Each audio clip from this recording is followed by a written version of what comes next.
Hello, by the way. Who was the father? I think that's the term you used, John, of PowerShell. If anybody Wasn't it knows, Sir please Samuel Powershell? and don't James and don't James give, Shell.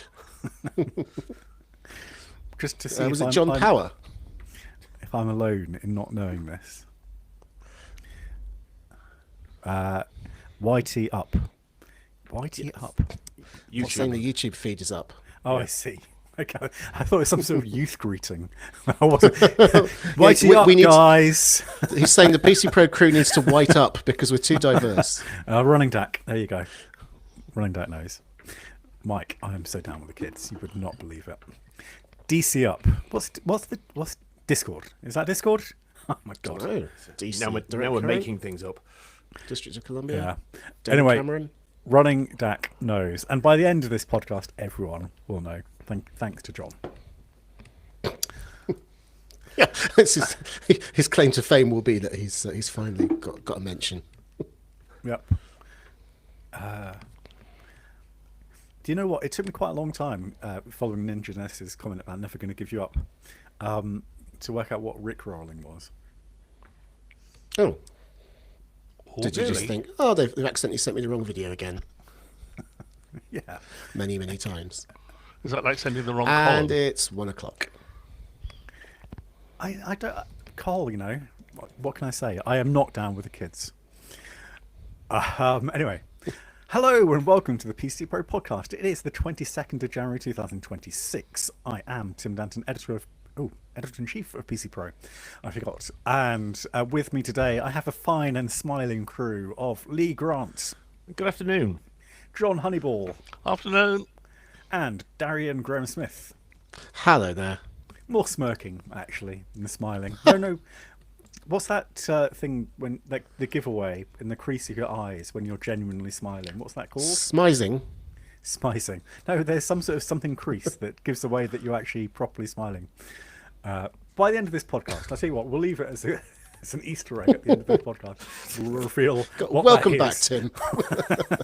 But you know, people fake smiles, don't they? And then Oh, people. the way you can tell that people are genuinely smiling is there's this crease near the eyes. So Is there this we go. scientifically validated? Or did you dream this? No, this is true. There is. Oh God! All right, let's just get on with the podcast, shall we? And with the much less enthralling topic, which is with you, Lee, of RAM prices. Yeah, okay. So over the last few weeks, many tech brands have been sort of sneaking out various bits of PR, which basically state that their prices are going up because of the soaring costs and stock shortages of memory, particularly sort of DRAM and NAND. And I'm just going to pause here because I'm about to cough. Bear with me. Well, whilst you're coughing, Lee, I can give away the fact it's called. Thank you to a source called Darian Graham Smith on Discord. It's called the Duchenne marker, and it's basically it's a little crease, okay, that shows. And if people don't have this when they smile, it means they're faking it. So anyway, Lee, keep on faking this story. Right. I'm going to be Googling that later. Where is my Dutch M marker? Is it real? Right. Moving on. So, as I was saying, prices of DRAM and NAND have sort of gone through the roof. Now, the cause of these rises is sort of really being blamed, depending on who you read, really, on the development of AI. But sort of various economists are describing this as a market-driven structural shift, which seems to be corporate speak for fill your boots time. So, in a nutshell, this is what's happening. Three of the biggest memory manufacturers sort of on the planet, which are Samsung, SK Hynix, and Micron, they've basically shifted their manufacturing production from the type of memory which runs runs sort of our devices, sort of DRAMs and NANDs in your SSDs and stuff like that, to HBM, high bandwidth memory. This is the stuff that's basically used in data centers to power, in the main, AI. And this means that basically everything else, DRAM, NAND, can go and hang. And it's become a bit of a zero-sum game. They win, everybody else is losing. Now, according to Micron, the manufacturing process for HBM uses around 3 times more resources than standard DRAM. And on top of that, yields are also a lot lower as it's a more complex production process. Now, before you sort of all choke up that these folks are prepared to put themselves through purgatory to make HBM, the financial payoff is huge. I mean, obscene even, because AI companies such as Nvidia, Google, etc., are willing to pay, frankly, anything to get their hands on this stuff. Now, digging into Micron's published financials from the very end of last year, their latest sort of earnings call revealed that the revenue for the quarter was 13 billion versus 11 billion for the prior quarter. That's not bad money for a quarter's work. It was also 57% increase on the same period in 2024. And just to give you an idea of what is to come, Micron expects higher prices and lower costs to contribute to what it calls gross margin expansion in Q2. So basically, prices are going to carry on going north. Now, I've picked on Micron a little bit here, but basically Samsung and SK Hynix are in lockstep. Hynix described the current situation as a super cycle, where DRAM prices are to rise a further 33% in 2026 and NAND by about 26%. So what I've tried to do this morning is give you a couple of sort of real world implications for what that means for, frankly, anyone that's not dealing in HBM. And this prices today are fresh from my wholesalers. So just to give you an idea, this is RAM. So in January 2025, so a year ago, I bought a kit of ADATA Lancer Blade 32 gig DDR5. This is 2 by 16 gig sticks. And the prices I'm about to give you are, just for your clarity, are wholesale prices. So that's X VAT, X delivery, X markup. This is what I buy off the shelf as a system builder. And I bought that at £52 and 5 pence. At 10:30 this morning, the very same kit is £335 and 56. That's okay? ludicrous. Yeah. Ooh. And that's the stuff that they've got at the moment, and the next up's going to be more expensive than that. A bog standard, or in greatest deference to Kingston's NV3 SSD division, a standard 1 terabyte NVMe SSD PCI Gen 4, it's in many of your machines. Back in January 2025 was 3818, and today it's 11156. Now I've focused on these two categories, but this is basically a memory silicon war. So any product that has some form of memory in it, so that's TVs, cars, phones, tablets, printers, anything, is going to suffer eventually. Another quick example is that Asus have announced, I think it was last week, they're culling their RTX 5060s and 5070s because of the price of VRAM. The most obvious example that you might have seen on the market, many of you will know and have bought from a brand called Crucial, owned by Micron. That's all gone. They've been going for nearly 30 years because they're a consumer brand or consumer/business brand. Micron have sliced the lot. So, it is a real world issue.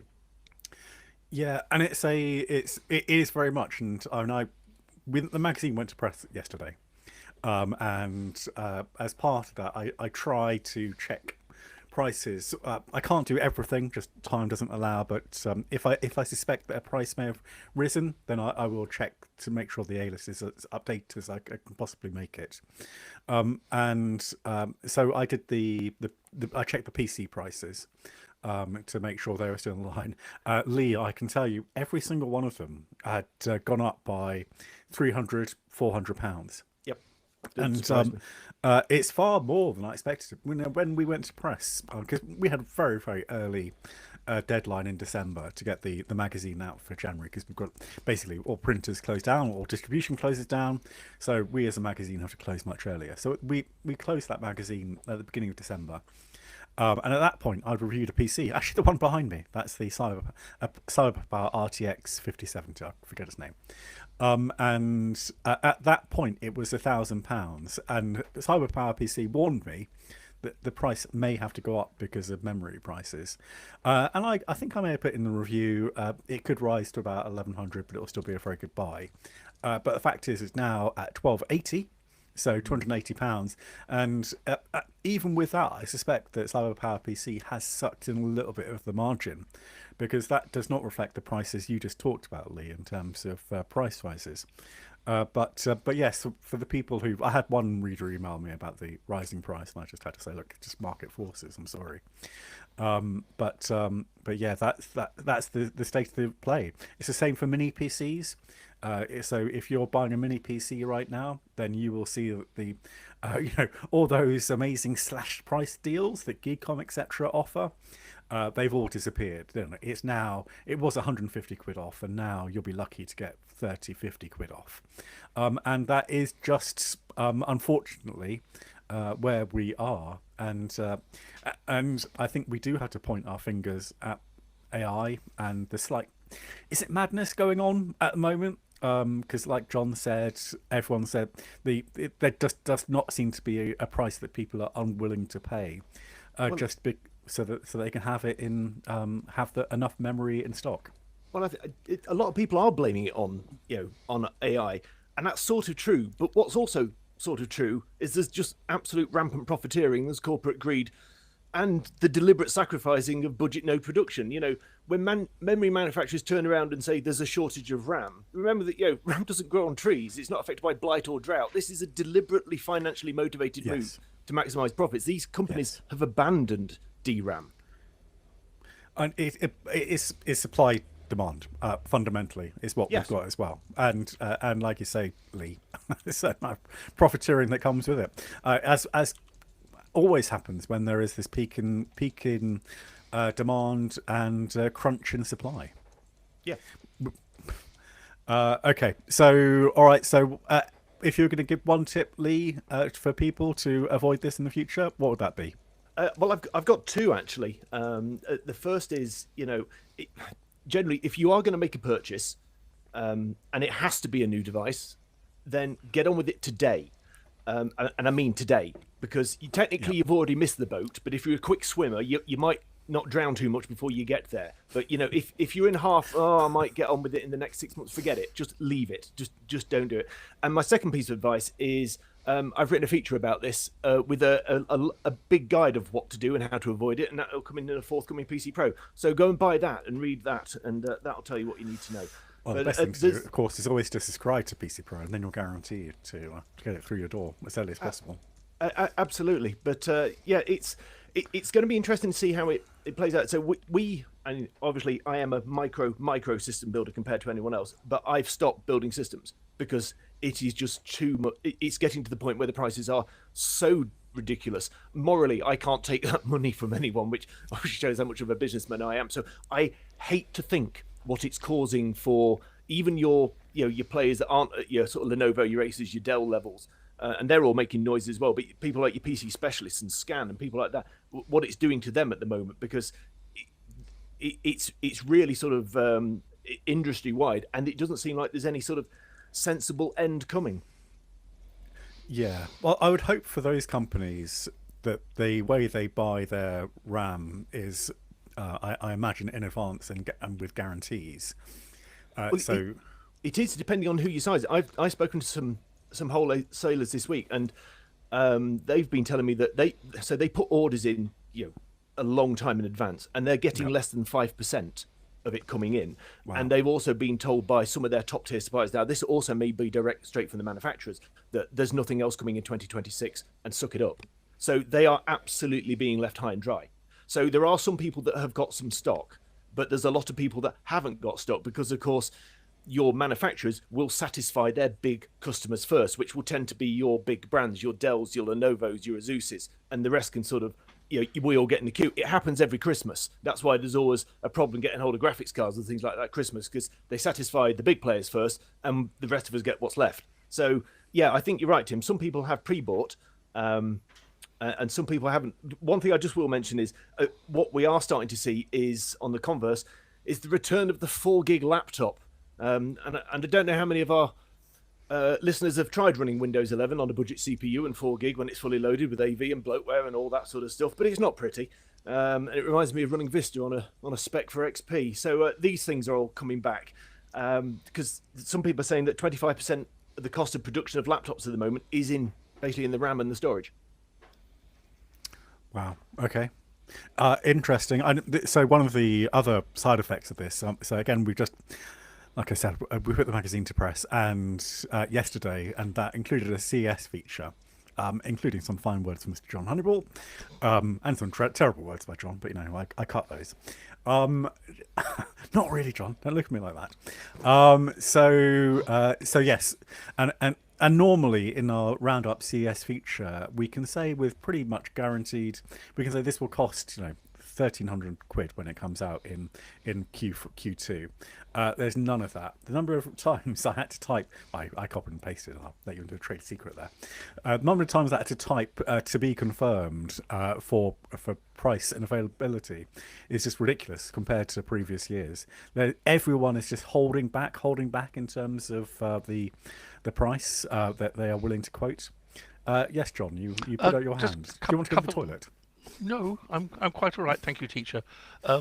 It's a couple of thoughts here. One of which is it's going to be very interesting to see what this does to the market in terms of sales of laptops, sales of desktops, and so forth. And are we going to see a significant downturn in this space? Because basically, for a lot of people, especially in the home and again in the business market, who've got budgets set aside for buying hardware at expected prices, if the price has now suddenly gone up £200-300 a seat, that's going to force choices and maybe changes in purchasing. So the knock-on impact that's going to happen to, obviously, at the first line of people like Dell, HP, etc., and then onto AMD, Intel on the back end if sales go down.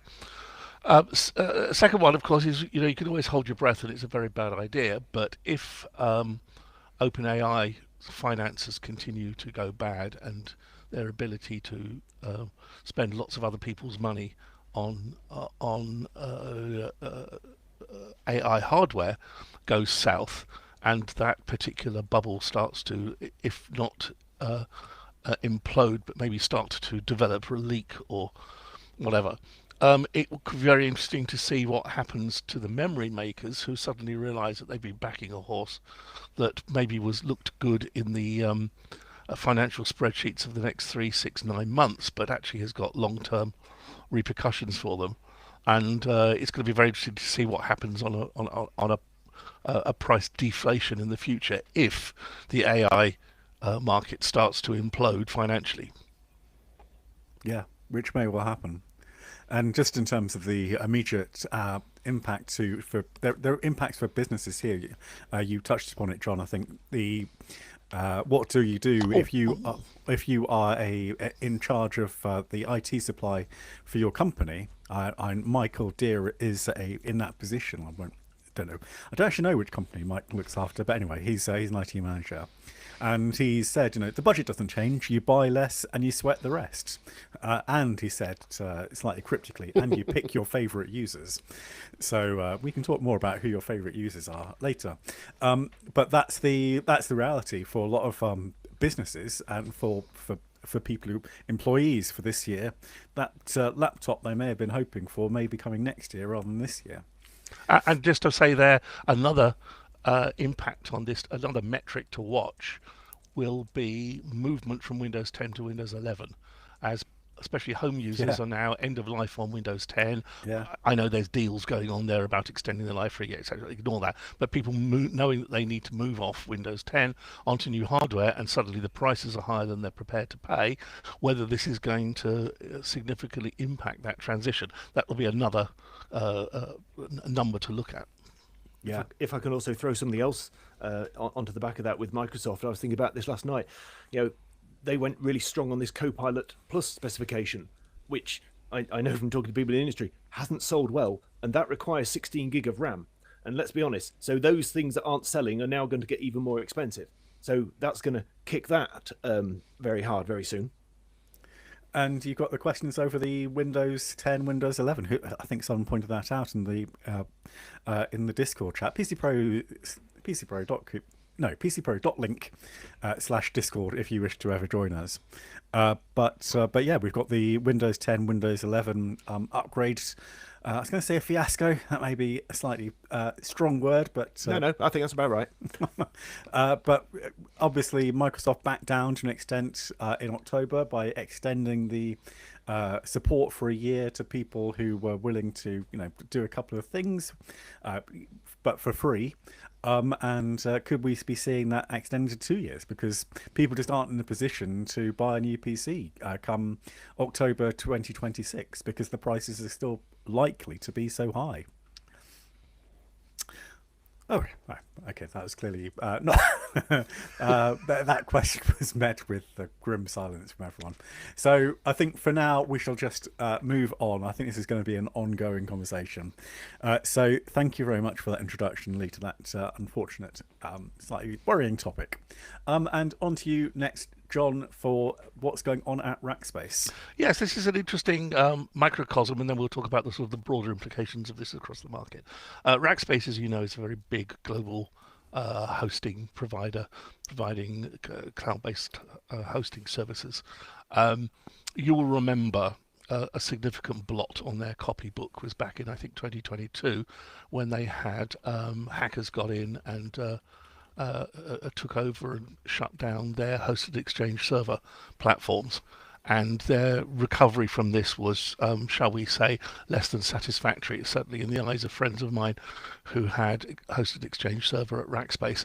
And Rackspace basically said, well, kind of tough, move to Office 365, goodbye. Rackspace wasn't a company I knew particularly well at the time, but it certainly went into my avoid list on the way that they handled that particular debacle.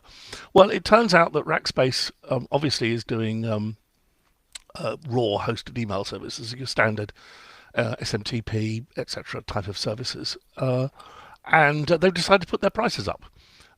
And the price, if I can give you an example, just some example of prices here, the mailbox per month was $3. It's now going to be $10 a month. $1 a month for email plus add-on. That's now going to be $2 a month. And archiving, which kind of helps, it's kind of a useful thing to have, was $3 a month, and it's now going to be $6 a month. One of their resellers, a company called Laughing Squid, has said that their pricing that they buy in is going up by 706%. Now, this is all happening, apparently they are claiming that they've only had 6 weeks' notice on this. Now, these kind of price rises kind of indicates, if you look at the price of what they're charging there per mailbox. And just to clarify, John, you're saying per mailbox, per user, per month? Yes.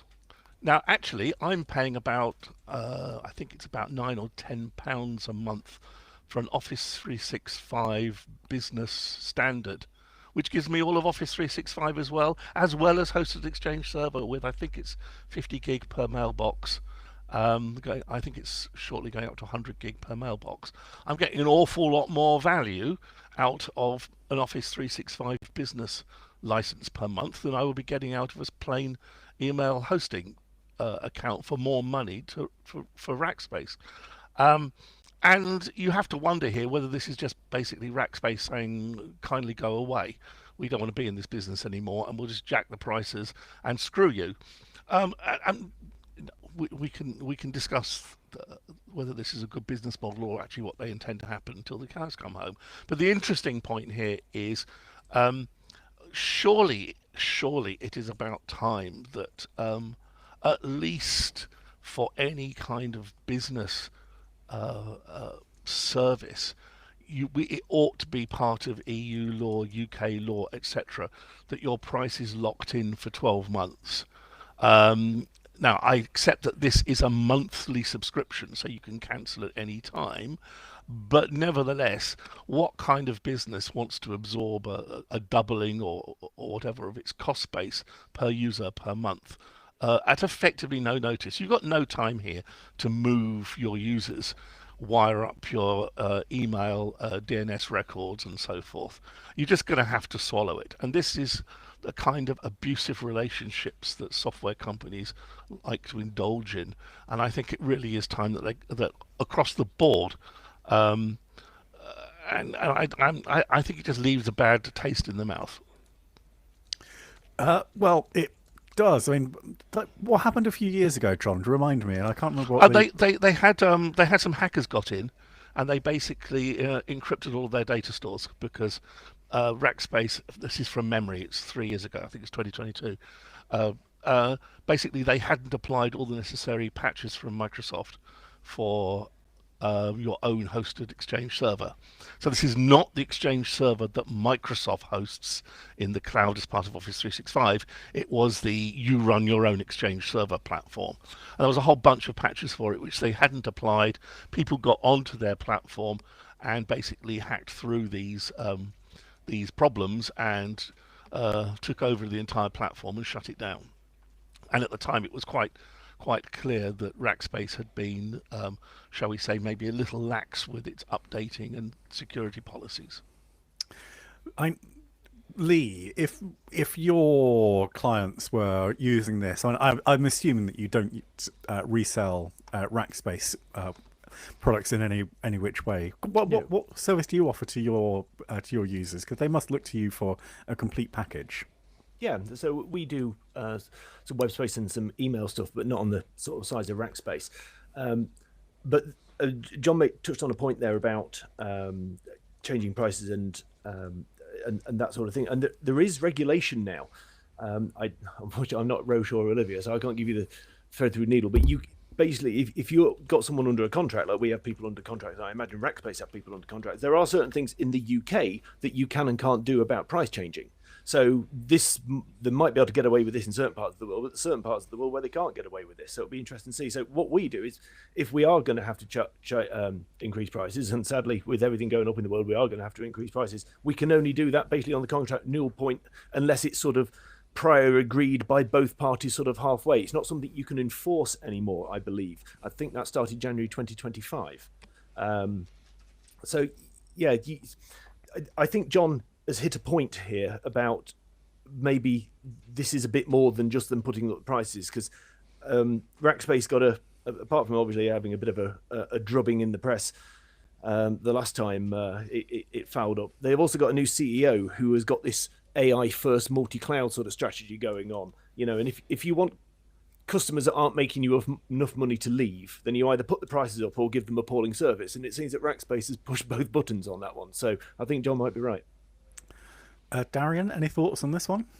Yeah, only that, well, it may not be obvious to magazine readers, but my fingerprints are all over the network section of the magazine, the business kind of area, in particular business features, where we look at stuff like is your cloud too big, too small, too cheap, too expensive, etc.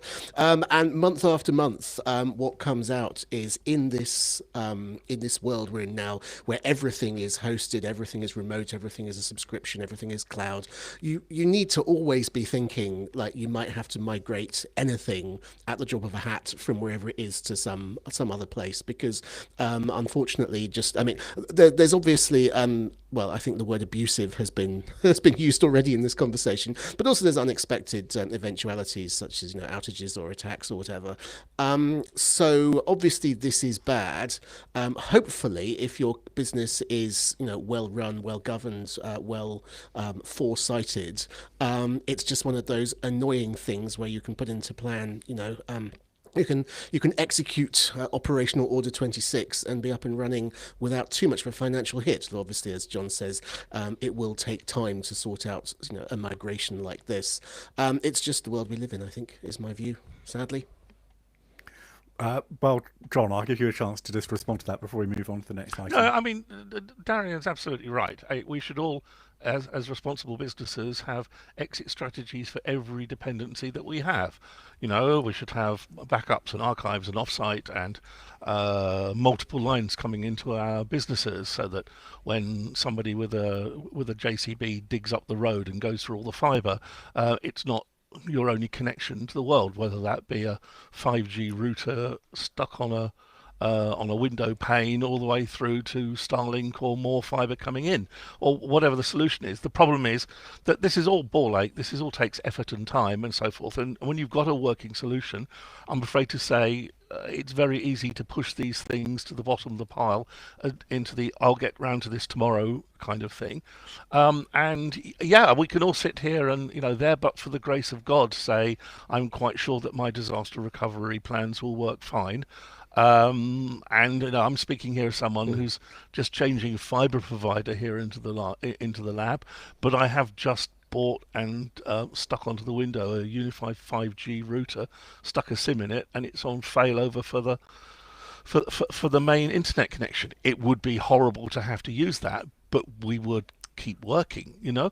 But email is more difficult because it's kind of infrastructure that's not here, it's out there in the cloud, and if that goes wrong, you really are at the mercy, because it's not just a case of switching from one place to another. It's a little bit more complicated than that. It is. So I know I said I was going to give you the last word, but I will just briefly say, John. You wrote in RWC in this month, as in the one that's going to land with people in a week's time, about the migration from one Office 365 license to another. Yep. But you also mentioned in that this was 20 years ago. You were hosting it all on site yourself, sure. Using Exchange. So, but I just wonder whether we might at some point see a shift back to this taking control oneself of these things, especially because now you can invest a few £100, 400 or 500 quid into a NAS appliance, and it will have so many capabilities, the modern NAS drives, and then you've got that and then everything comes in house. You can sort out, I believe they do email, I'm not quite certain, but they certainly do Office apps and all these kind of things. Yep. So you'll go to LibreOffice as the next best thing to fall over to. I mean, yesterday but Synology does offer its own docs. I know, but that's suites. Nowhere near as good as LibreOffice, and LibreOffice is free. I mean, if you're a good chap, you will send them some beer tokens in the post to help along with their effort, which I would strongly encourage people to do. I mean, but yesterday I was down at our other site here, talking to one of our next door neighbours who's expert locksmiths, and they need to share out some data with their customers about key code combinations and stuff like this. And he was asking me whether they should use Dropbox for the purpose, and I said, actually, a Unify UNAS 2 on site, which they can control, set up shares, manage it locally, doesn't require incoming holes in their firewall, and all of this sort of grown-upness stuff. And it's going to cost him, it's 160 quid for the box and a couple of 8 terabyte hard disks, and then there's no ongoing costs, whereas he's got a team of, I don't know, 8 or 10 engineers, and if you need to start giving them all Dropbox accounts at however much that is per month, you know, and it all starts getting very messy on a pricing point of view. So, but no, I absolutely agree with you, Tim, that, you know, that we will bring some of this stuff back inside. What I would counter that with is, if you're going to one of the what we might call long trousers providers like Microsoft Azure or Google or whatever, I've been running my email in Microsoft's hosted email services, starting off with Microsoft's hosted Exchange Server and then moving into Office 365 for, I'm trying to remember now, 13 years. Since they first started doing this, I haven't lost a single piece of email in that time. And I've not had any meaningful outage or loss or whatever. So the temptation is, and you know, I take Darian's point, but the temptation is, when you're dealing with somebody who's big in this space, truly big in this space, you kind of sort of fit and forget. However, I would still point out, back to my column of a few months ago, get a cheap Synology, use the Office 365 backup tool agent on a Synology, and it will suck down your entire email platforms and SharePoint and OneDrives and so forth to local emails as backups, just in case the worst happens. Yeah, and with so much instability in the world, for politically and as we talked about in terms of the RAM prices, etc., it does. I don't know. If I was, it's certainly something that I would think about. Wondercool made a very good point on Discord that it also comes with a labour cost. If you're a business, or even as a very small business, there is a labour cost involved in that. So we need to bear that in mind. I'm not suggesting it's a magic bullet. I'm just saying that the winds have possibly shifted in the direction that they are blowing. Okay, Darian, talking about blowing wind, what's been happening with Dig? I'm not quite sure I followed the segue, but well, come on, yeah, you know, these internet forums—they're full of hot air, aren't they? So I anyway, see. Very that's good. my loose. Carry on, Darian. So Dig, yes, Dig was well, I'm not going to say it's an early name of the internet, but it launched in 2004, which is getting to be quite a way back now. And I was on Dig. I think everyone was on Dig for a while. All us early adopters. We were on the first iteration of Facebook. We were looking at YouTube while it was still an independent little company, and we were using Dig to find out what was going on in the world, share cool articles and news stories and so forth. And then if you look on the Wikipedia page for Dig, there's a timeline of what it's been through over the decades, and it's got an entire section headed 2010 to 2012 redesign and mass exodus to Reddit, which is not really what you want on the on the Wikipedia page of your business. I don't even remember why I left Dig at the time, but everyone did. It lost, I think, 90% of its traffic within 2 years of launching a big site-wide update, and it's never really regained relevance until perhaps now. It's been bought. It was bought last year by, who is it? Kevin Rose, I think, was the original founder, and Alexis Ohanian, who was a co-founder of Reddit. And they have completely rebooted the site. It now, I won't mince words, it now looks exactly like Reddit, as far as I can see. And it's got a lovely, clean, accessible interface. I won't lie, I don't know what it used to look like, because who the hell's been on Dig for the past, in the past 10 years. But it looks nice, and one of the things they're doing is they're leaning on AI a bit more than Reddit does at the moment. So they, for example, if someone links an article, it automatically generates just a very quick AI summary of it. So hopefully there'll be a little bit less of people just reading the headline, assuming they know what the story says, and arguing about that.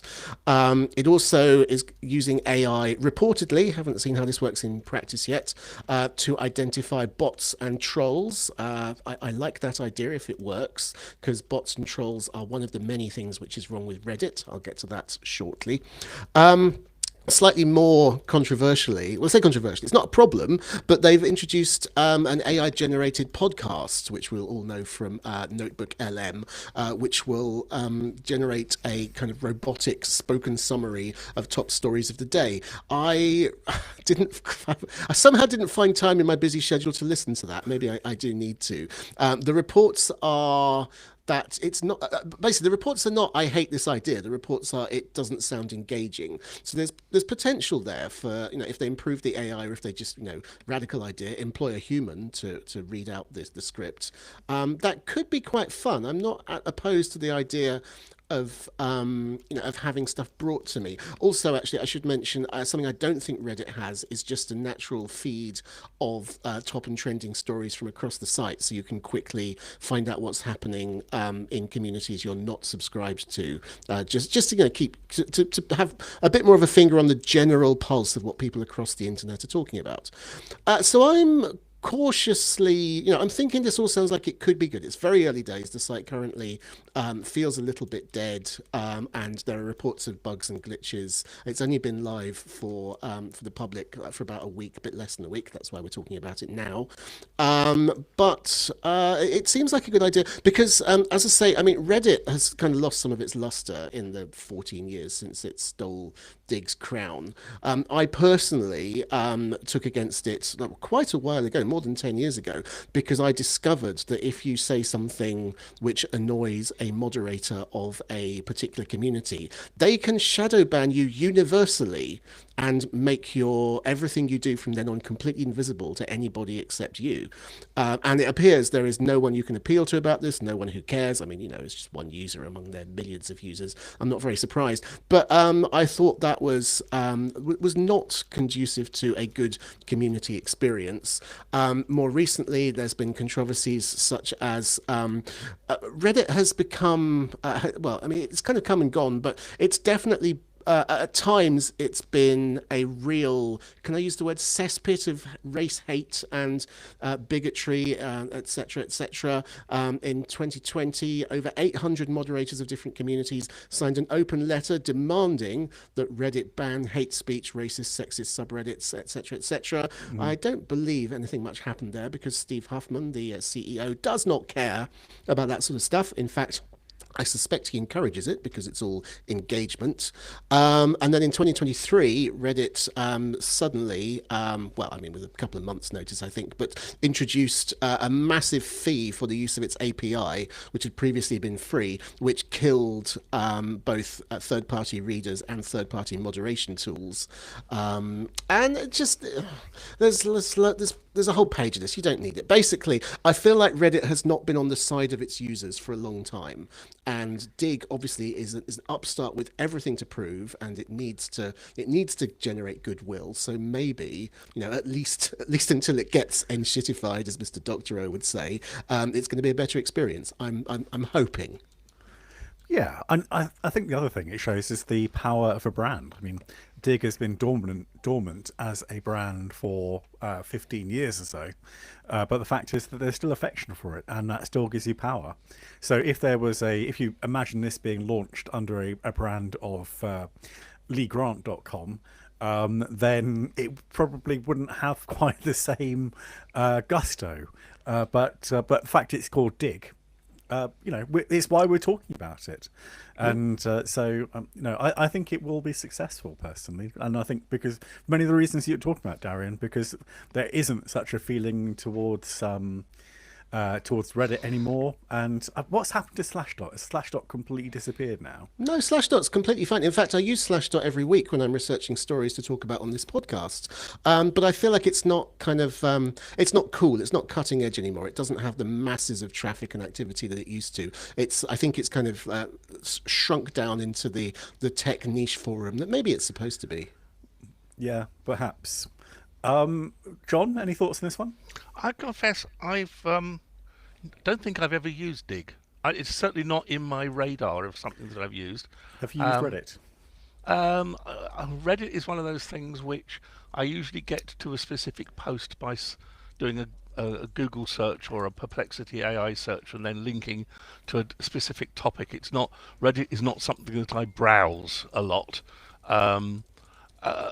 It's not something that I spend time every day in. Yeah. And there's just too many of these things. Now, in a way, that's a good thing, because if you could find your little homes of common interest and so forth, then that's fine. And in the past we've talked about the dangers of these huge monolithic sites, the Facebooks of this world and so forth. But then if you have little sort of microsites, then that's great. But that's kind of been taken over by WhatsApp groups in a way, where you can got much better control of who comes in, what they see, what gets said, and so forth. So I'm not really sure that there is much of a space for a middleware, and I'm not sure if I have either the time, the inclination, or the energy to start diving into Dig. I mean, I'm on the alternatives that sprung up with Blue Sky and so forth for replacements for Twitter. Yes. And I sort of drop into them once every couple of weeks or something, whereas Twitter is where it's all happening not for better, mostly for worse. I'm going to stop you there because that's a whole huge different topic that I'm sure we could definitely dedicate a whole podcast to. But before we move on to the next item, Lee, do you have anything you wish to say about the subject of Dig or your favoured resource of a similar repute?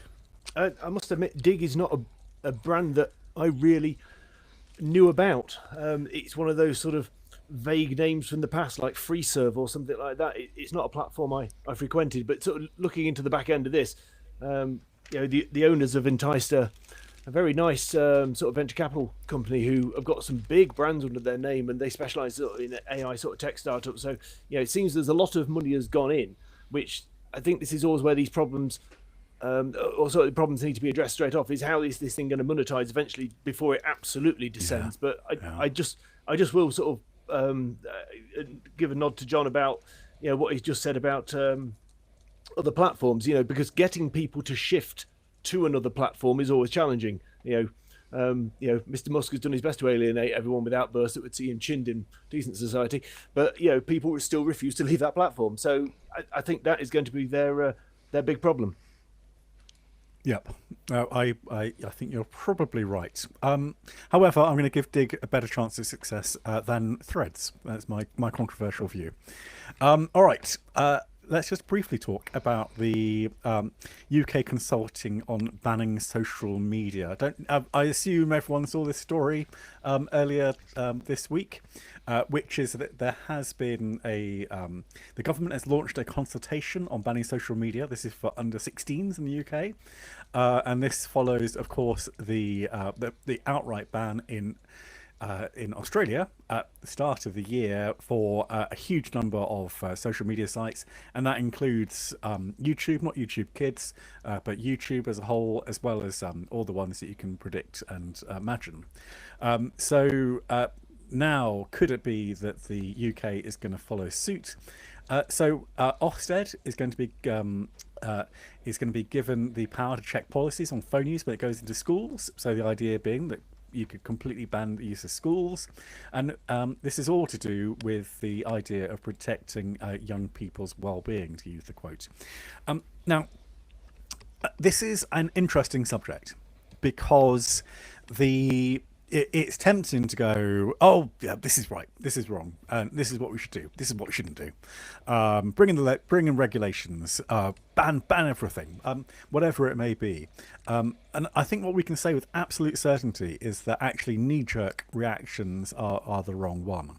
I listened to the Newscast podcast earlier this week, and in it, I'll get the name of the father, Ian Russell, whose daughter you may remember, Molly, took her own life in 2017, and this was after I believe it was bullying on social media. I can't remember the full details now, but anyway, you might think that he would be saying ban social media. He was not, and he actually had some very thought-provoking views on it that are well worth listening to the whole episode for, because I don't think he kind of put forward his view quite so well at the start, but actually by the end of the podcast you actually understood the subtleties of what he was saying, because this is a nuanced topic, and if you just ban something, then actually there are all sorts of unexpected, unwanted results that comes from this. So a couple that he highlighted was the one would be that actually this does currently offer a support network for people. So let's say you are a member of a minority group of whatever kind of type, then actually this can help you find your tribe through social media. Suddenly you're blocking this. These are the things that you have to think about, and his point was that we are actually quite close to getting some sort of regulation for the likes of X, Twitch, all the other social media sites that will actually put in guardrails for younger people in particular. So if we just ban everything, then we are at risk of throwing out all that good work. So anyway, I think it's one thing I would encourage people to explore, and actually, you always hear that topic, do your research, and people normally mean it by saying go and read an article that I just read on this and get angry, but actually this is something where it's worth listening to people, and Ian's point was that he actually has spent the past 8 years listening to people, whether it's social media companies, whether it's users, whether it's legislators, to get that more balanced view that he's come up on. Lee, do you have what do you think? I think the consultation is a good thing. What slightly annoyed me was when ministers start saying things like phone free by default in schools. Schools can't even keep knives and vapes out. And taking, as you just alluded to there, taking phones away from kids at school particularly can create lots of other problems. So I don't think it is a very complicated subject. But what slightly annoys me, I think, is this is sort of being framed as a thing for children, and so as much as this legislation is about keeping kids safe, and obviously I've no problems with that at all. I'm a father myself. What about keeping everyone else safe? What is there still stopping the toxic messaging that appears in my media streams? The actual sort of the parental controls and the filtering, and if you look at sort of we go back again to how much money, the companies make on sort of, if you just take something like scam adverts, how much revenue that Facebook makes. I got a stat here. Hold on, where we are. Yeah, it was a leaked internal from Facebook. This was Reuters reported this back in November that Facebook present 15 billion scam ads a day on its platform, and they reckon that 10% of its 2024 revenue came from scam ads. So I part of me is thinking that the ban isn't the issue here. That it's, it goes back to what we were saying last week about Roblox and Grok. At what point does a grown-up actually say to a platform, okay, until you've got this safe, you're blocked, for everyone. So this is, again, something we will undoubtedly come back to more, but I'm very open to people sending in emails to letters@pcpro.co.uk with their views on this, and also whether or not I've had an accusation from a reader that we are too pro regulation in PC Pro. We talk too much about regulating things and we should let the market kind of basically take over. I'd be very interested in people's view on that, but maybe read his letter first, because I published it in the magazine with his it was with permission. He did, that was why he sent it. But it's an interesting topic in every which way, but not as interesting as the hot hardware that Lee has up his sleeve in just a couple of minutes. So we need to absolutely keep plenty of time for that. But before we do, let's just hit the nibs, and it is first with you, Lee. It is. Here we go. I'm going to have to get to the right bit now. Right, okay.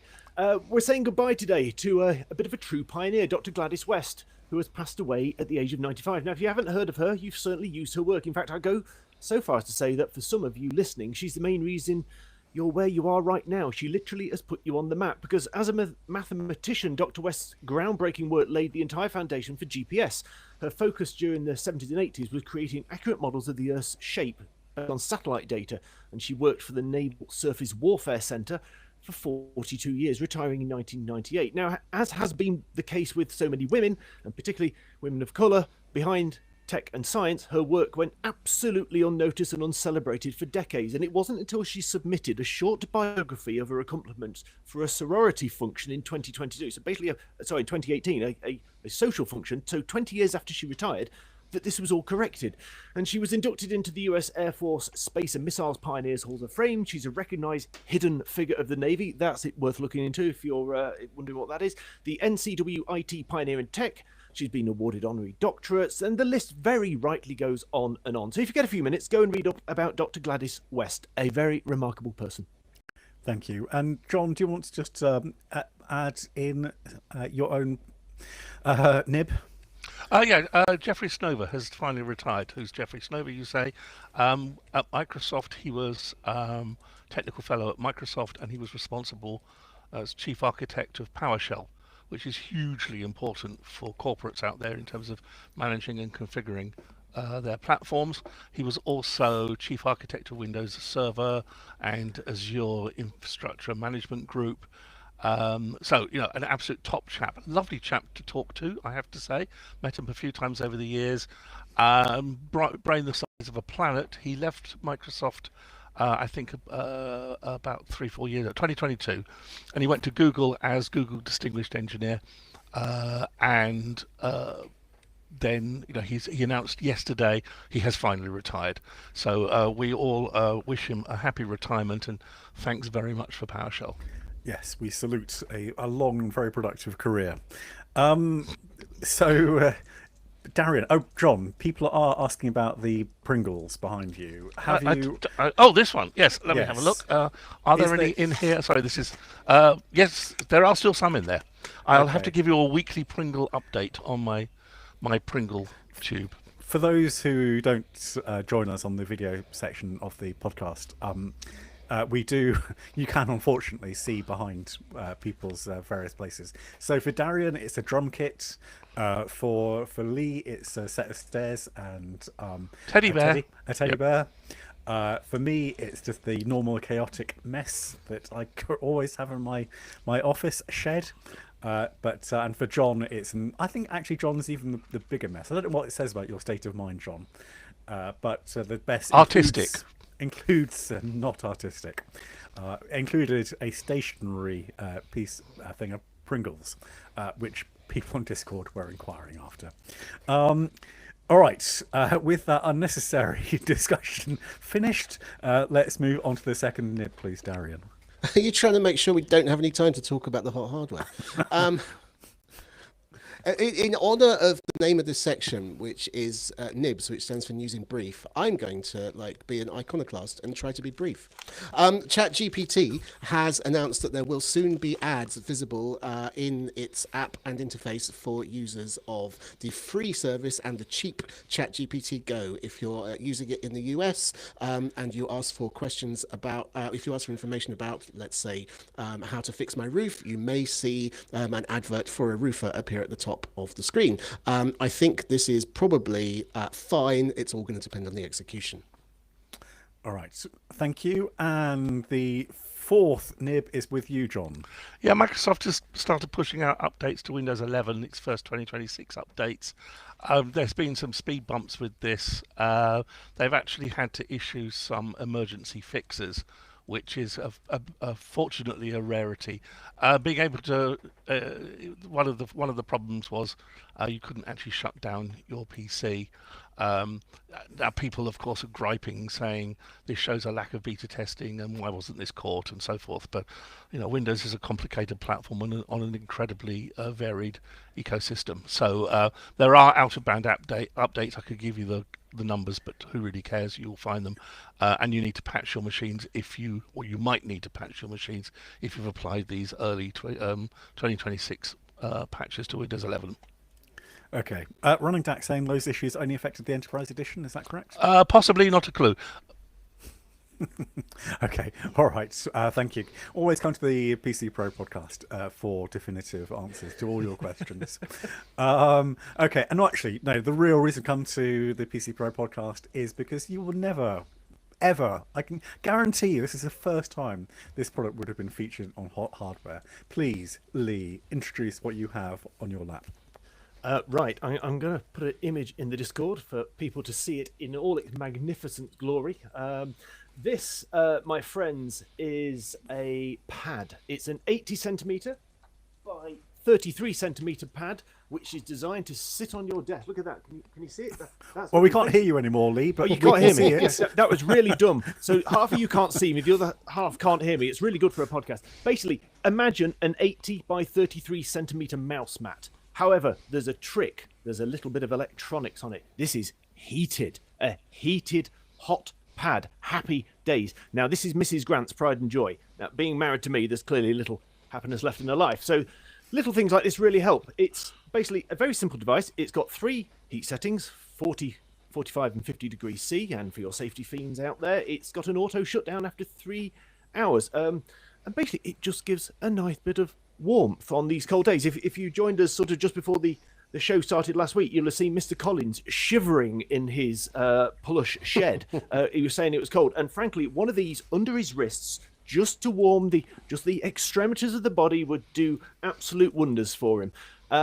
Now, just give you a couple of quotes from the manufacturers. This heated mouse pad is made of premium PVC leather. Heated mousepad has waterproof surface and does not leak electricity. Ooh. So I think we can all agree that last part is quite vital. Now, some of the wording on this is not good. If I go to the box here at the moment, it says it is recommended to use low level for long time use when the user falls asleep. So if you want a little power nap al desco during the day, why not do it in comfort with one of these heated pads just to warm yourself through? Actually, the one thing that it really does do, and this isn't on the box or in their documentation, I might submit this to them. They might use this, but we've only discovered this through rigorous amounts of testing. What PC Pro is famous for really is, when you make a cup of tea and then you drink a bit and you get focused on a task, and then you suddenly remember that you want to drink, and you thought, oh, I made one half an hour ago, and you go back and it's cold. Not on this, it's not. It really? Just stays that Really? little bit. Yeah, I mean, all right, it's not warm, but it's it's drinkable. It really does let just things stay warm a little bit longer. And frankly, that is all there is to it. Have I put the link in? I don't think I have put the link in. I think we'd have to agree that a Northerner and his tea is very important. Absolutely. Now, the great thing is now, as you can see by the image I've put in Discord, and if you are not on Discord, get on Discord, and you can see the image I've put in. What the heck is that? Oh, right. No, someone's put up a domain name with my name. That's absolutely confused me. The princely sum of this damn thing is £9.99. I mean, No ways. absolutely. I mean, you get warmth for a tenner. One thing I must just mention, it is mains powered, but it is God. and there is one review that says the lead is not long. Now, it is a standard sort of 1 meter lead, but it is only your standard figure of 8 cable that you get for, I guess, any sort of inkjet printer these days. So, you can buy longer ones if you need to be. So on Mrs. Grant's desk, it's nicely wired in down the back, and it's got a little push button control, and it's all very lovely. There is a black one out there for $15.99, but the pink is on offer. And obviously it's made by the renowned electronics company XPJBKC, a trusted brand. So you know it's going to be. I don't buy from anybody else apart Well, from no, XP. you know it's going to be good. KC. Yeah. Yeah, absolutely. I mean, don't get them confused with XPJKBC because they're absolute charlatans. Can I just say, the first time I wrote that, I actually got the letters the wrong way around and typed it into Amazon just to check that one exists. And there was another company with the letters I'd mixed up. So obviously someone is just literally typing letters on a keyboard and selling products. But anyway, I commend it to the house. There's not going to be a lot to ask here. 10 quid, warms your hands, keeps your drink warm, keeps the wife happy. What more can I say? So it says it's got a digital display. What does the digital display show? It shows you the temperature. Unfortunately, I haven't got a spare plug socket. There is I'm showing it the Discord. Basically, in the top left-hand corner, there is literally a touch button which flicks through your different heat settings, and there is a tiny little display that tells you if it's on, off, and what temperature setting it is, and that is all it does. So when you say temperature setting, do you mean it will tell you whether it's level 1, 2, or 3, or will it say, I'm currently 32 degrees centigrade? Oh, it's not that good. It'll say I'm on setting 40, setting 45, or setting 50. Those are the settings: 40, Those are the- 45, and 60. 50. 40, 45, and 50. Yeah, absolutely. Now, I haven't had a thermocam on this to validate any of this, but Mrs. Grant does say occasionally from the back, I hear, "Oh, I'm a bit warm," but that could be she is perimenopausal, so it might be that as well. So there's a few things going on here, but it does the job. If I thought it was absolute. If I didn't think it was a very good product, I think that's a polite way I'll put it, I wouldn't entertain it because I know we're having a bit of fun, but it genuinely does work, and it does make a cold office a lot more pleasant to work in. So if you are somewhere with a bit of cold, it really can just make a bit of a difference. Okay, and I thank Red Diffusion for this, but apparently those heat settings are 50 degrees centigrade, 45 degrees centigrade, and 40 degrees centigrade. So it's not level 40, 45, and 50, which does kind of make more sense. And so you feel like this is hot, Darian? Sorry, Lee. When you put your arms on it, and how do you keep pets off it? Well, as you saw in the photo of Discord, we only have a small cockapoo.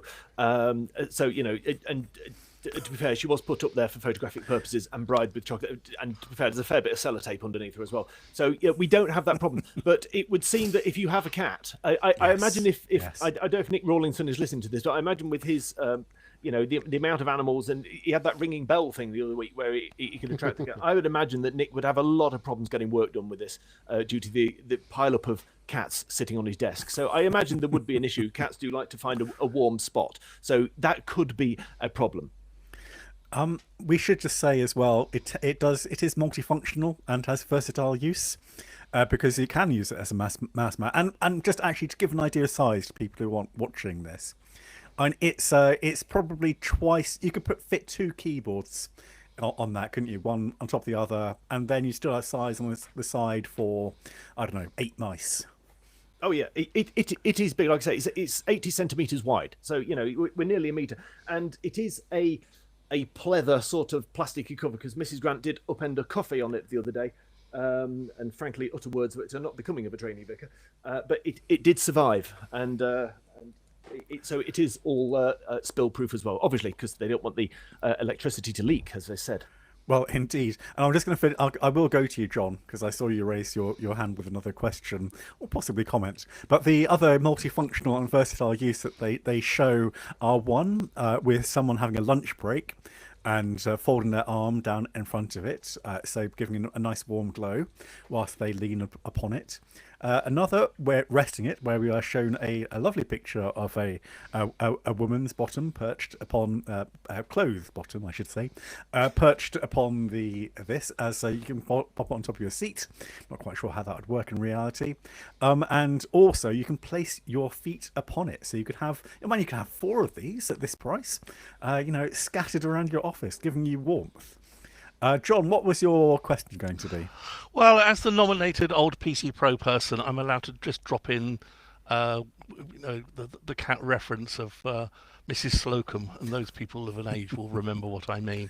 But the slightly more serious question here is, I'm very disappointed in you, Lee, not actually having used a thermal camera on this to check its calibration. I think it's extremely remiss of you. And also its reheat curve, because if you cool it down by putting something on it, how quickly does it get back? This is fundamentals, Lee, and I'm very disappointed, and you owe me a beer. But slightly more importantly here, I would ask, do you believe its CE rating for electrical safety? As much as you believe anything from a quality brand like XPJ BKC.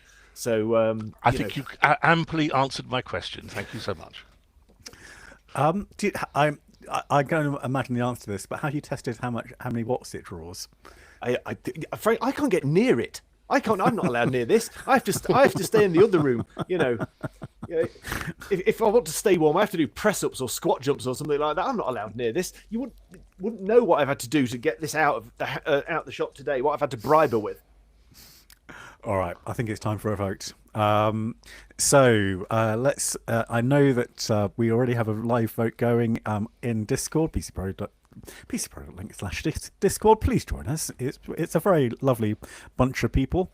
So we will come back to that in a second. Darian, is what's the name of this? The XPJBKC heated mouse pad, office decor mouse pad. Well, it's like, I hate this trend of going for search terms in titles.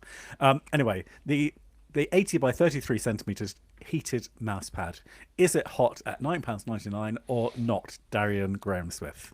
Well, if you're if you're a bit po-faced like me and you want the black one, it's actually £16. So that's already a black mark against it. I have to say, when Lee came in, I was sort of thinking, this is obviously one of those joke things we have from time to time. I've never once sat down and thought, gosh, I wish my desk were a bit warmer. And then as he was talking, I was sort of starting to realise, well, actually, it can be quite chilly in my, people say my little studio office looks like a sauna, but in fact, in the winter, its walls are made of wood. It is bleeding cold, and of course, the last thing to warm up is the fingers while you are working, while you're typing. So perhaps I'm a little bit concerned. I looked up the spec for. Of course, I was listening rapt, but at the same time, I looked up the spec for my keyboard, the Logitech MX Keys, and it says it's only certified to be used at temperatures up to 40 degrees C. So I think if I were to turn the thing up to setting 45 or setting 50, I'd be in dangerous violation of the technical of the safety requirements. But I have to say, I've kind of gone from I've never heard of this and it sounds stupid to I'd really like to try it. And since it's only £10 or 16 if you're going to be boring, I have to say that's more than you can say for an awful lot of the gadgets we have on here. So hot. Okay, all right, thank you, John. Oh, by definition, this is hot. My concern is that in an uncontrolled environment, it might become too hot. And that's my worry. I would certainly like to know, does it have a timer on it, Lee? Can you say turn yourself off after 3 hours or something? Yes, it auto shuts down after 3 hours. Okay, again, possibly to stop sort of incendiary outcomes here, but you certainly wouldn't want to be leaving this running overnight. So yeah, I think for £9 or £3.50 in a packet of Smarties or whatever it is, it's certainly worth a punt. How well it's going to last over time, and whether it really is resistant to spillages and so forth. I think there's much practical testing here that we are going to rely upon Mr. Grant to feed us in on, especially if he's sending us a message from the Burns unit at AE in the future. Well, we have already heard that it survived one drenching with coffee, so there has been some testing done. I'm going to give it a quick hot. Lee, where are you? Oh, I absolutely. I think I'm contractually obliged to say it's hot. But Darian makes a good point. You know, if you are in certain places where it is just very cold, you're in an outhouse or an office or something like that. This just takes a little bit of the misery out of the morning. That sort of initial sort of half an hour while things warm up, and that's what Mrs. Grant likes. She comes into our. She works in the back of our shop, which is quite cold. There's no windows. I don't allow that, and it just warms the place up a little bit and just gets her up to running speed. So as frivolous as it is, it does have a practical use and it is effective. I guess this is kind of like the computer equivalent of a heated steering wheel in a car, and Yeah. that you've managed all of your life without it, and then you try one with it, and your life is changed forever. Yep, absolutely. Look at Lee, he's a different man. All right, the votes are in from She wishes. Discord, and it is a big yes for the heated mouse pad. 70% say yes, it's hot, and 30% say not. And may I also say, Running DAC, excellent graphics there. I like it on the poll. Now, Ian Clark also ran a poll. Is Lee's dog hot or not? And the good news is there weren't quite so many voters, but it was still split roughly 70-30. So congratulations, Lee. That's a double win for you this week. Well, I'm very happy with that. Thank you very much, Pete. That's and Ian Rutson is looking forward to our hot hardware for next week, which is a portable fire extinguisher. I suppose all fire extinguishers are portable by their nature. All right. Thank you very much, everyone, for joining us for the podcast this week. Until our next one, I'd say in roughly a week's time. Goodbye. Bye. Goodbye. All right, we've gone way over time, so I have to run away. Thanks, everyone. All right. Thanks, Darren. Au revoir, folks. Bye-bye. Bye-bye, Discorders. Bye-bye. Bye, everyone.